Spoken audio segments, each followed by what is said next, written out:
গতকাল কিন্তু ডক্টর মোহাম্মদ ইউনূসের সাথে যে এই মিটিংটি হয়েছে সেটি কিন্তু কোনো ছাত্র সংগঠনের মিটিং ছিল না। আর সকলে এক জায়গায় ঐক্যমত যে এতদিন যে ছাত্র রাজনীতি চলে আসছে সেই ছাত্র রাজনীতি দূষিত, সেই ছাত্র রাজনীতিতে অনেক ভুল ত্রুটি আছে, সেটা ছাত্রদের জন্য অনেক ক্ষেত্রে ছাত্র রাজনীতি হয়নি। সকলে এই জায়গায় ঐক্যমত পোষণ করে সকলের নতুন একটি রূপরেখা তৈরির জন্য একমত হয়েছে। তারা জানিয়েছেন যে তাদের জগন্নাথ বিশ্ববিদ্যালয়ে সকল ছাত্র সংগঠন নিয়ে একটা আলাদা প্রোগ্রাম থাকার কারণে তারা সেখানে গিয়েছেন। তবে আমাদের সাথে ওনারা এই বিষয়গুলোতে বসবেন বলে আমাদেরকে আশ্বস্ত করেছেন এবং একসাথেই আমরা এই রূপরেখাটা আমাদের যে দুইটা সিদ্ধান্ত হয়েছে যে প্রথমত হচ্ছে আগামী ফেব্রুয়ারির প্রথম সপ্তাহের মধ্যে ছাত্র সংসদ নির্বাচনের প্রক্রিয়া যেন শুরু হয় এবং একটা ছাত্র সংসদ নির্বাচন দিয়ে অন্তত যেন শুরু করতে পারে।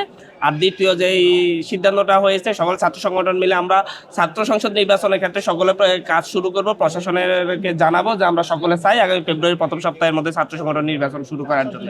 আর দ্বিতীয়ত যে সিদ্ধান্তটা হয়েছে বা জানানো হয়েছে যে আপনাদেরকে আমাদের সেকেন্ড সিদ্ধান্তটা হচ্ছে যে আগামী 20 তারিখের মধ্যে প্রতিটি ছাত্র সংগঠন আর সকলে এক জায়গায় ঐক্যমত যে এতদিন যে ছাত্র রাজনীতি চলে আসছে সেই ছাত্র রাজনীতি দূষিত, সেই ছাত্র রাজনীতিতে অনেক ভুল ত্রুটি আছে, সেটা ছাত্রদের জন্য অনেক ক্ষেত্রে ছাত্র রাজনীতি হয়নি।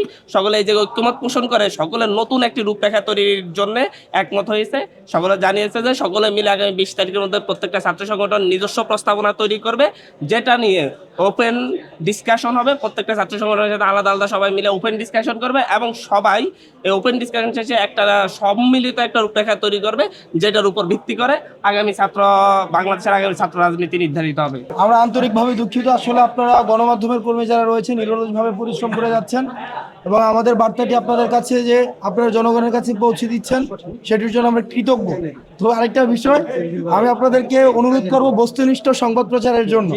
যেমন গতকাল যেটা হয়েছে, গতকাল কিন্তু সারা দেশে এক ধরনের একটা মিস ইন্টারপ্রিটেশন হয়েছে, যেখানে বলা হয়েছে যে আপনারা যদি সুযোগ থাকে এটা প্রচার করেন, কারণ অন্তত এটা হচ্ছে ছাত্রদের কাছে যে আমাদের একটা বিশ্বাসযোগ্যতা বা গ্রহণযোগ্যতা রয়েছে সেটির মধ্যে কিন্তু ছাত্ররা আমাদের কাছে গ্রহণযোগ্যতা রাখে, সেই জায়গা থেকে তারা আশাহত হয়।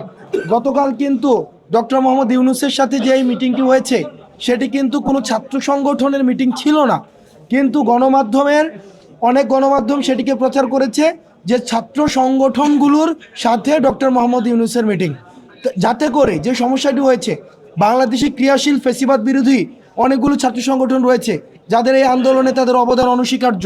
সুতরাং আমরা তাদেরকে বাদ দিয়ে যদি আমরা ডক্টর মোহাম্মদ ইউনূসের সাথে আমরা কোনো মিটিং করতে যাই, এই জিনিসটি হচ্ছে খুবই দৃষ্টিকটু। কারণ এই মিটিংয়ের এজেন্ডা কিন্তু ছাত্র সংগঠনগুলোর সাথে ডক্টর মোহাম্মদ ইউনূস বসেননি, বরং উনি যেহেতু উনি বলেছেন যে বিভিন্ন স্ট্রাইকের সাথে উনি বসা অব্যাহত রাখবেন, কিছুদিন পরে প্রাইভেট বিশ্ববিদ্যালয়গুলোর সাথে বসবেন, ছাত্র সংগঠনগুলোর সাথে উনি আলাদা বসবেন, রাজনৈতিক দলগুলোর সাথে উনি আলাদা বসছেন। গতকাল যারা জুলাই গণ অভ্যুত্থানে ডিবিতে তুলে নিয়ে গিয়েছিল এবং যারা হচ্ছে নেতৃত্ব বর্তমানে রয়েছে নতুন অর্গানোগ্রাম, আমরা কনসার্নগুলো জানাতে তাদের কাছে গিয়েছিলাম যে রিসেন্ট যে কনসার্নগুলো, কিন্তু মিডিয়াতে যেটি এসেছে সেটি হচ্ছে যে ছাত্র সংগঠনের সাথে আলোচনা করা। তা আমরা অনুরোধ করব যদি আপনাদের জায়গা থেকে সুযোগ থাকে এই জিনিসটা প্রচার করার। আর দ্বিতীয়ত আমরা খুবই দুঃখিত যে আপনাদেরকে এতক্ষণ অপেক্ষা করানোর জন্য।